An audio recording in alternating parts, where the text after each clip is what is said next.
Il était une fois, en Afrique, dans la ville de Libreville, au Gabon, un petit garçon orphelin qu'on appelait Binda. Sa tante Alida, la femme du forgeron, n'avait pas d'enfant.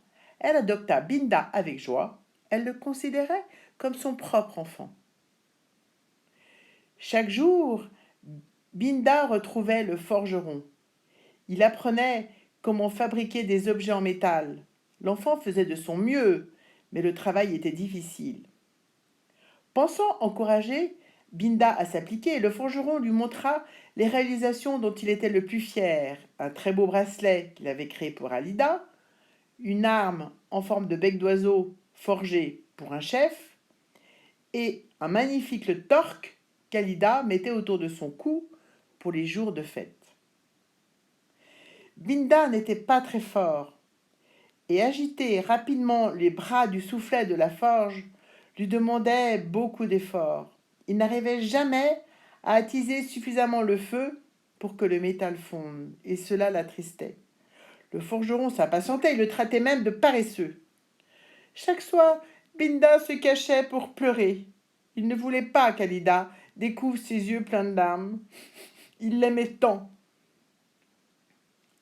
Alida était aimée de tout le village. Elle était si gentille avec tous. Elle était si belle. Tous admiraient sa longue chevelure qu'elle soignait chaque matin devant sa porte avec 2 magnifiques peignes afro. Sur son front, Binda avait remarqué 9 petits points. Il avait déjà repéré ces signes de bonté et de sagesse sur le masque d'une femme ancêtre vénérée dans le village. Un soir, Alida surprit Binda en larmes. Elle était bouleversée de voir son enfant qui sanglotait.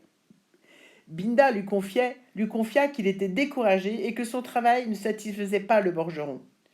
Comment Binda pourrait-elle parler à son mari des difficultés de Binda dans sa souffrance? Dans le village, c'était la coutume que l'homme prenne son repas seul.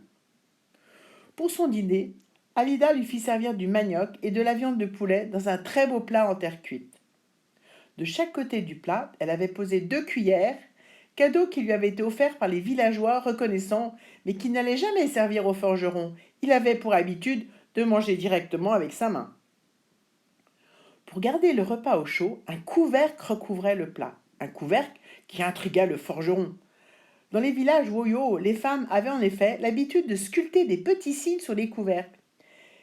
Ces sculptures étaient comme des proverbes. Elles leur permettaient de faire comprendre à leur mari des choses très importantes. Alida appela le forgeron. Me voici. Peux-tu m'expliquer ce que signifient ces signes sur le couvercle?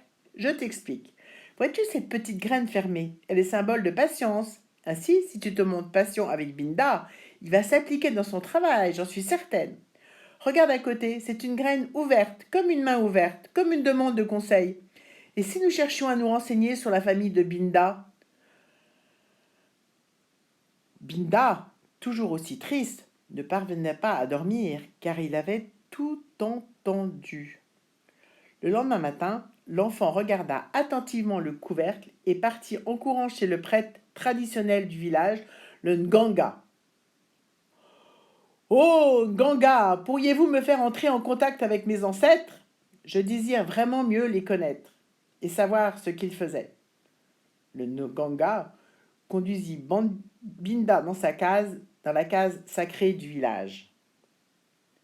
Bois, Binda, avale cette boisson préparée avec les plantes de la forêt. Je vais planter un clou. Quand tu entendras le coup de marteau, fais un vœu, fais un vœu. Binda but et au son du marteau, il fit un vœu.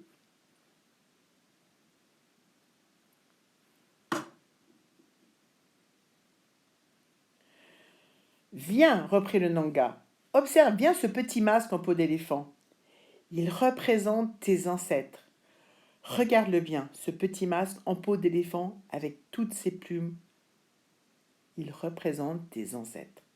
Concentre-toi bien. Regarde-les bien.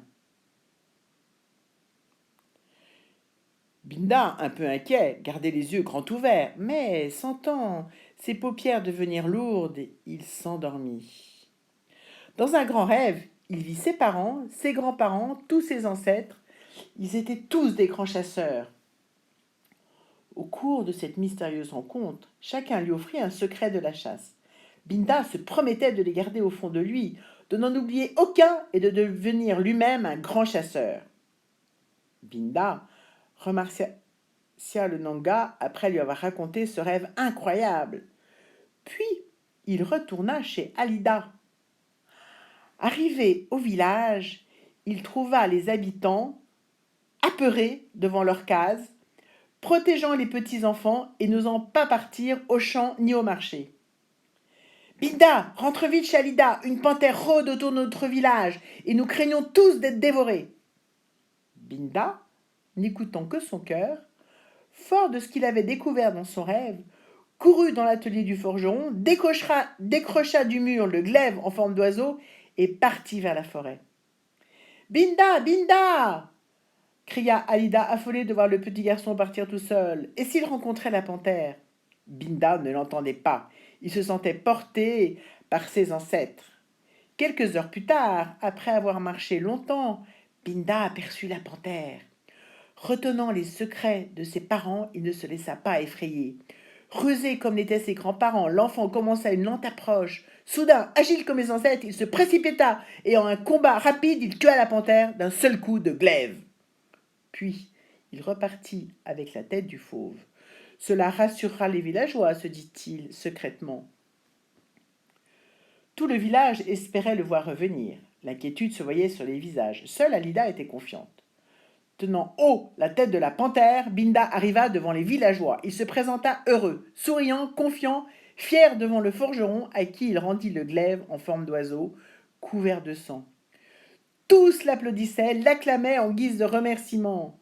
Au cours d'une magnifique cérémonie, le chef du village offrit à Binda un collier en dents de panthère.